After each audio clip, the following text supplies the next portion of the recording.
Bonjour petit lutin. Aujourd'hui, tu vas écouter Zoé et le sapin enchanté épisode 2. Savais-tu que la tradition du sapin de Noël était née en Alsace ? Autrefois, il était décoré avec des pommes, des noix ou des biscuits. C'est par une année de grand froid, alors qu'il n'y avait pas de pommes, qu'on a décidé d'y accrocher à la place des boules en verre. On perpétue tous cette tradition aujourd'hui. Et à Strasbourg, le grand sapin, situé place Kléber, est un incontournable de cette période féerique. Apprête-toi à lever les yeux pour l'admirer avec ses 30 mètres de haut et toutes ses lumières. Avant Noël, la magie s'installe dans tout Strasbourg, de sa cathédrale millénaire aux maisons à colombages de la Petite France, grâce à des centaines de guirlandes lumineuses. Les balades ne manquent pas à Strasbourg, et c'est d'ailleurs le programme de Zoé et d'Arsène de partir à la rencontre des habitants pour lever le mystère du sapin enchanté. Bonne écoute!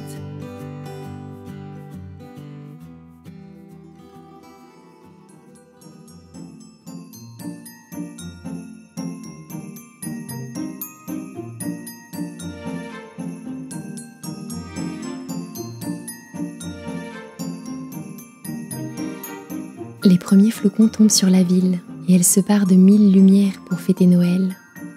Il y a de la magie dans l'air. Lève la tête vers le ciel.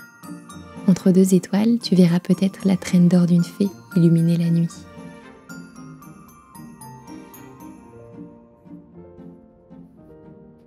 La place Kléber s'est vidée et les enfants sont rentrés chez eux. Un peu déçus et attristés de ne pas avoir vu le sapin s'illuminer et les cadeaux apparaître dans les branches comme tous les ans. Zoé et Arsène se tiennent debout l'un contre l'autre dans le froid de la nuit. Ils lisent et relisent la minuscule lettre qu'ils ont trouvée dans le sapin. Soudain, Arsène a une idée. Et si on remplaçait les chiffres qui sont dans la signature par des lettres, par leur ordre dans l'alphabet? Tu veux dire que le chiffre 1 correspondrait à la lettre A, le 2 à la lettre B, et ainsi de suite? Oui, c'est ça. Regarde, le premier mot. Zoé calcule le plus vite possible dans sa tête. Fée! Ça donne le mot fée! Et celui-là, c'est farfadet. Fée farfadet. Sourit Arsène, tout fier d'avoir réussi à deviner le code. Zoé se gratte le bout du nez d'un air dubitatif. Tu crois vraiment que cette lettre est signée par les fées et les farfadets? Et pourquoi pas à part des nains de jardin aussi? Les fées, ça n'existe pas! Et pourquoi pas, hein? Comment est-ce qu'il s'allume le sapin tous les soirs? Tu vois des câbles électriques dessus? Et les cadeaux qui apparaissent et disparaissent, ils sont transportés par des drones invisibles peut-être? Bien sûr qu'elles existent, les fées. Zoé fait la moue. Mais au fond d'elle, elle aimerait tellement y croire. C'est drôle! J'habite cette ville depuis que je suis née. Chaque année, je viens voir le sapin. Et je ne me suis jamais posé de questions. Tout ça me paraissait complètement normal, pense-t-elle. Soudain, des petits reniflements attirent leur attention. T'entends ça? On dirait que quelqu'un pleure dans le sapin. Zoé et Arsène soulèvent délicatement les branches et se faufilent en direction des pleurs. Assise par terre, adossée au tronc, la tête dans ses mains, Gretel la jardinière pleure à chaudes larmes. Arsène s'approche et pose sa main sur son épaule. Depuis qu'il est tout petit, Arsène a comme une sorte de pouvoir magique. Il est capable de consoler à peu près tout le monde. Gretel regarde les enfants, ses yeux pleins de larmes. Bouh. Mais qu'est-ce qui se passe? Qu'est-ce que j'ai fait de mal avec ce sapin pour qu'il ne s'illumine pas cette année? Zoé et Arsène se jettent un coup d'œil embêtés. D'habitude, Gretel est toujours joyeuse. Elle tourbillonne toute la journée autour du sapin dans son habit rouge et vert de jardinière Mère Noël. Elle lui chante des chansons, le bichonne, ajuste ses guirlandes et lustre ses épines. On raconte même que la nuit, elle dort dedans. Mais là, elle a l'air tout dépitée. Ce n'est pas de ta faute, Gretel. Regarde ce qu'on a trouvé dans le sapin. Tente de la rassurer Zoé en lui tendant la lettre des fées. Gretel y jette un œil. Au fur et à mesure qu'elle parcourt la petite feuille, ses yeux se mettent à briller derrière ses larmes. Elle est signée par les fées et les farfadets. Enfin, on a décodé la signature en bas. Gretel hoche la tête admirative. Oh, ça alors! Vous êtes sacrément malins tous les deux. Les fées et les farfadets, mais alors cette vieille légende serait donc vraie? Elle se redresse et réajuste son chapeau à grelots. Tu crois aux fées, toi? lui demande Zoé intriguée. Oh non, enfin... Si, enfin peut-être. C'est vrai quoi, personne n'a jamais réussi à expliquer ce qui se passe avec ce sapin. Et puis une fois, en passant un petit coup de plumeau sur l'étoile tout en haut, j'ai trouvé ça, accroché à la branche de l'étoile. Elle plonge la main dans une de ses nombreuses poches et en ressort un sécateur. Ah non, pardon. Il y a trop de poches dans ce costume de Mère Noël, je ne m'en sors pas.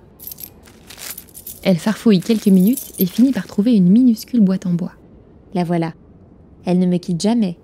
Je ne sais pas trop pourquoi, mais c'est devenu comme un porte-bonheur. Zoé et Arsène retiennent leur souffle alors qu'elle fait doucement coulisser le couvercle de la boîte. À l'intérieur, il y a une minuscule botte cousue dans un tissu doré. Waouh, regardez, la finesse du point. Je n'en ai jamais vu de pareil. Et on dirait qu'elle a été cousue en fil d'or. S'exclame Arsène. Son papa est couturier et il a l'habitude de voir passer des tas d'étoffes à la maison. La légende dit que les fées et les farfadets ont de petites bottes d'or cousues avec la lumière des étoiles. Ça les rend invisibles et ça leur permet de voler sans être vus. Tu penses que c'est l'une de leurs battes? Souffle Zoé. Regarde par toi-même. Sourit Gretel en glissant précautionneusement son petit doigt dans la botte. Celui-ci disparaît. Les deux enfants en restent bouche bée. Mais c'est sûr et certain alors! Les fées existent! Elles ont besoin d'aide! S'écrie Zoé en parcourant la lettre des yeux. Là, elles ont écrit « Mais aujourd'hui, une force obscure nous surprend, nous prive de nos lumières, nous dérobe nos présents, aidez-nous, petits ou grands !»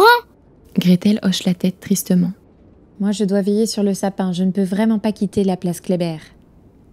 Et puis, l'existence de ces créatures doit absolument rester secrète. Je pense que vous allez devoir vous débrouiller tout seul. Mais je suis sûre que vous en êtes capable. Zoé et Arsène se regardent.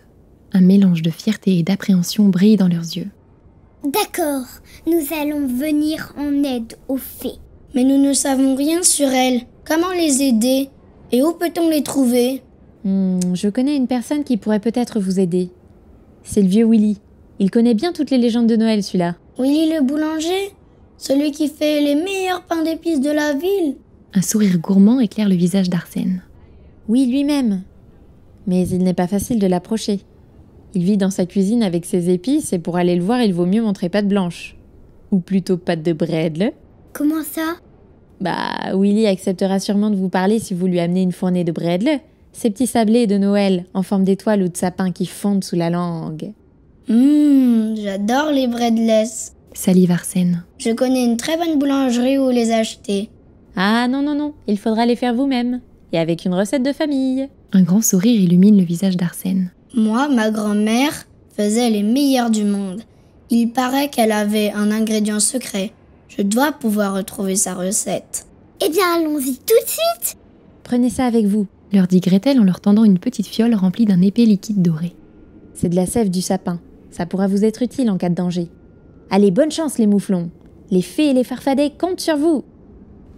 Arsène et Zoé quittent la place et se glissent le long des canaux. Au-dessus de leur tête, les lumières de Noël se fondent dans la nuit. Des guirlandes scintillantes s'entremêlent et réchauffent les façades des maisons. Les enfants arrivent à la maison d'Arsène. Son père est occupé dans son atelier. Il coud les costumes pour le grand défilé de Noël. Arsène entraîne Zoé dans le grenier. Bon, je me souviens que ma grand-mère rangeait toutes ses recettes de Noël dans une petite boîte en fer rouge et blanche. Ils ouvrent les vieux coffres et les armoires poussiéreuses. Le parquet grince sous leurs pieds.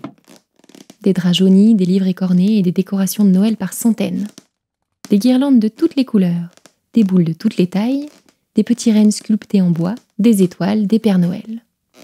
Mais pas de trace de la boîte à recettes. Zoé lève la tête. Regarde, tout en haut de cette armoire, je crois que je la vois. Fais-moi la courte échelle. Zoé se hisse sur les épaules d'Arsène et s'agrippe au rebord de l'armoire. Elle s'empare de la petite boîte. Mais voilà qu'Arsène trébuche sur une boule de Noël. Tombe la tête la première avec Zoé sur ses épaules. Heureusement, un paquet de fausses neiges en polystyrène amortit leur chute. Et une pluie de recettes griffonnées à l'encre rouge et verte leur tombe sur la tête. Bon, et bien maintenant, il ne nous reste plus qu'à trouver celle des bredless. Ils redescendent dans la cuisine et Arsène leur prépare un chocolat chaud. Zoé épluche la pile de feuilles. C'est bon, j'ai trouvé !» ajoute-t-elle en parcourant la recette des yeux. Mais c'est bizarre! J'ai l'impression que l'un des ingrédients a été remplacé par une devinette. Ah, ça doit être un ingrédient secret. Il faut absolument le trouver si on veut faire ces breadless et rencontrer Willy. Zoé et Arsène ont découvert l'existence des fées et des farfadets et sont bien déterminés à les aider. Pour cela, ils doivent absolument cuisiner ces brédeleux. Je vais te lire la devinette de l'ingrédient secret. Peut-être pourras-tu trouver la solution.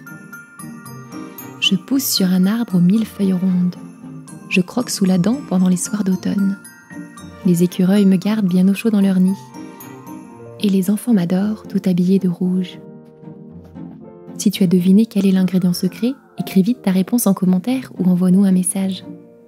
Et si tu veux toi aussi cuisiner des brédeleux, tu peux trouver la recette dans la description de l'épisode. On compte sur toi. Ah oui, et j'allais oublier. Si tu passes par la ville de Strasbourg, rends-toi à la boutique de l'Office du tourisme en disant « Je viens de la part des fées et des farfadets » aux personnes qui t'accueillent et vois ce qu'il se passe.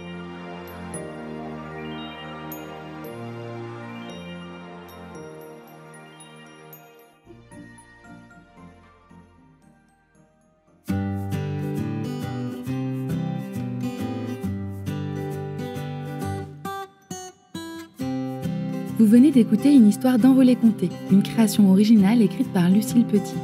Pour nous soutenir, mettez-nous 5 étoiles sur Apple Podcast et retrouvez-nous sur Instagram à @envoléconté. À très vite!